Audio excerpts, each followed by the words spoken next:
അപ്പോൾ ഇന്ന് റെസിപ്പിയിലേക്ക് കടക്കുന്നതിന് മുമ്പായിട്ട് ഞാൻ ഇതുവരെ ചെയ്ത വീഡിയോയിൽ എൻ്റെ റെസിപ്പി നോക്കിയിട്ട് ഒരുപാട് പേര് ഫോട്ടോസ് ഉണ്ടാക്കിയിട്ട് നല്ലതാണെന്നും പറഞ്ഞ് ഫോട്ടോസ് അയക്കാറുണ്ട്. അപ്പോൾ അതിൽ ഞാനിപ്പോൾ കുറച്ചെണ്ണം ഞാൻ ഇതിലേക്ക് ഉൾപ്പെടുത്തിയിട്ടുണ്ട്. ഒന്ന് കണ്ടു നോക്കിക്കോളൂ.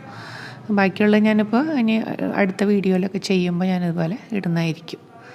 എല്ലാവർക്കും ഒരുപാട് സന്തോഷം കേട്ടോ. അയച്ചു തന്ന എല്ലാവർക്കും ഒരുപാട് താങ്ക്സ് ഉണ്ട്. അപ്പോൾ ഇനിയും നിങ്ങൾ ആരെങ്കിലും ഇതുപോലെ ഫോളോ ചെയ്തിട്ട് ഇതുപോലെ ഉണ്ടാക്കിയിട്ട് ഫോട്ടോ അയച്ചു തരികയാണെങ്കിൽ ഞാനിതുപോലെ വീഡിയോയിൽ ഉൾപ്പെടുത്തുന്നതായിരിക്കും. നിങ്ങൾക്ക് എൻ്റെ ഇമെയിൽ വഴിയോ അതുപോലെ ഇൻസ്റ്റാഗ്രാം വഴിയോ കേട്ടോ പോസ്റ്റ് ചെയ്യാവുന്നതാണ് ഇതുപോലെ ഫോട്ടോസ്.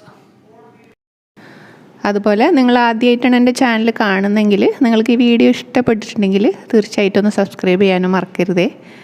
അപ്പോൾ ഇന്നത്തെ റെസിപ്പി നമുക്കൊരു അടിപൊളി പാസ്ത ഉണ്ടാക്കുന്നതാണ്. അപ്പോൾ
പാസ്തയിലേക്ക് കുറച്ച് ടേസ്റ്റൊക്കെ വേണ്ടേ. അപ്പോൾ അതിന് വേണ്ടി നമുക്ക് കുറച്ച് വൈറ്റ് സോസ് ഉണ്ടാക്കാം.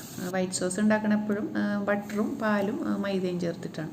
അപ്പോൾ ഇതിലേക്ക് കുറച്ച് ബട്ടർ ഞാൻ തീ കുറച്ചിട്ടിട്ട് തന്നെ വേണം കേട്ടോ ഇട്ട് കൊടുത്തിട്ട് അതിലേക്ക് കുറച്ച് വെളുത്തുള്ളിയും കൂടെ ഒന്ന് വഴറ്റിയെടുത്തിട്ടുണ്ട്. പിന്നെ ഒരു 3 ടേബിൾ സ്പൂൺ കണക്കാക്കി മൈദ എടുത്തിട്ടുണ്ട്. അപ്പോൾ ഒരു 250 ഗ്രാം പാസ്തയാണല്ലോ. അപ്പോൾ അതിനൊരു 3 ടേബിൾ സ്പൂൺ 3-3.5 ഒക്കെ എടുക്കാം. മൈദ ഇട്ട് കൊടുത്തതിന് ശേഷം നമുക്കൊന്ന് നല്ലോണം ഒന്ന് ബട്ടറിലിട്ടൊന്ന് വരട്ടിയെടുക്കാം, കട്ടയില്ലാതെ തന്നെ. എന്നിട്ട് കുറച്ച് പാലൊഴിച്ചിട്ട് നമുക്ക് കട്ടയില്ലാതെ ഒന്ന് ഉടച്ച് എല്ലാം കൂടെ ഒന്ന് യോജിപ്പിച്ചെടുക്കണം. ഒരുപാട് ആദ്യം പാലൊഴിച്ചിട്ടുണ്ടെങ്കിൽ പിന്നെ മൈദ അങ്ങോട്ട് കട്ട പിടിക്കും.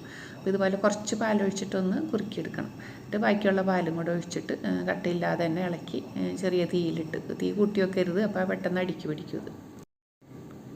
ഇതിലേക്ക് ഇപ്പോൾ ചെറിയൊരു എരിവിനൊക്കെ വേണ്ടിയിട്ട് ഞാൻ ഒരല്പം ഇടിച്ച മുളകും പിന്നെ ഒരല്പം കുരുമുളകും പൊടി ഇട്ട് കൊടുക്കുന്നുണ്ട്. പിന്നെ നമുക്ക് ഇച്ചിരി ഒറിഗാനോയുടെ ഒരു ഫ്ലേവറാണ്. അപ്പോൾ നമ്മൾ പിസയിലൊക്കെ ചേർക്കുന്ന ഒരു ഒറിഗാനോ ഒരു 1/4 ടീസ്പൂൺ കണക്കാക്കി ഇടുന്നുണ്ട്. അപ്പോൾ ഒറിഗാനോ നമ്മൾക്ക് ഇപ്പോൾ എപ്പോഴും വാങ്ങാൻ കിട്ടില്ലല്ലോ. അപ്പോൾ അത് നമുക്ക് വീട്ടിൽ തന്നെ ഉണ്ടാക്കിയെടുക്കുന്നതാണ്. ഈ തുളസിയുടെ ഇല, ഡ്രൈ ആയിട്ടുള്ള തുളസിയുടെ ലീഫ് നമ്മൾ ശരിക്കൊന്ന് പൊടിച്ചിട്ടാൽ മതിയാവും അത്യാവശ്യത്തിനത്.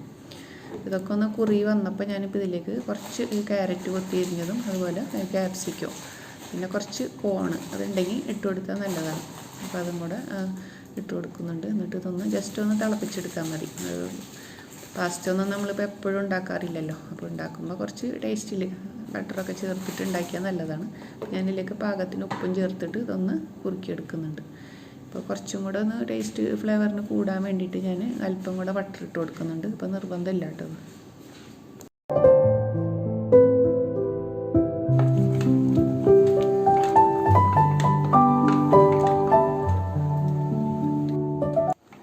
ഇപ്പോൾ കണ്ടോ നല്ല പാകത്തിന് കുറുകി വന്നിട്ടുണ്ട്. നമ്മൾ ബട്ടറും മൈദയും പാലും കൂടെ ചേർത്ത് കുറുക്കി അതിലേക്ക് പച്ചക്കറിയൊക്കെ ഇട്ട് നല്ല ക്രീമി പരുവത്തിലായിട്ടുണ്ട്. ഈ ഒരു പരുവത്തിലാണ് നമ്മൾ ഇനി വേവിച്ചൂറ്റി വെച്ചിരിക്കുന്ന പാസ്ത ഇതിലേക്ക് ഇട്ട് കൊടുക്കാം.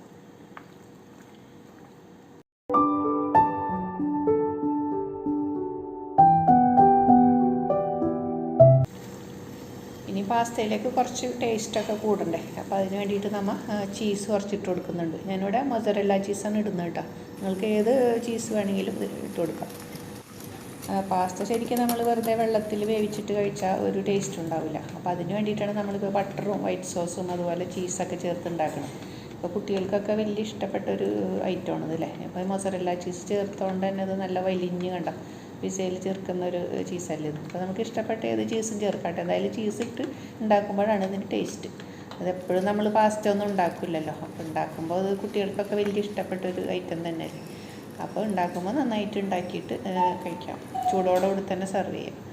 അപ്പോൾ ഈ വീഡിയോയിൽ എനിക്ക് ഇഷ്ടപ്പെട്ടിട്ടുണ്ടെങ്കിൽ ഉണ്ടാക്കി നോക്കിയിട്ട് അഭിപ്രായം അറിയിക്കാം കേട്ടോ. പുതിയ റെസിപ്പി ആയിട്ട് കാണുന്നവരെ ടേക്ക് കെയർ ആൻഡ് ബൈ.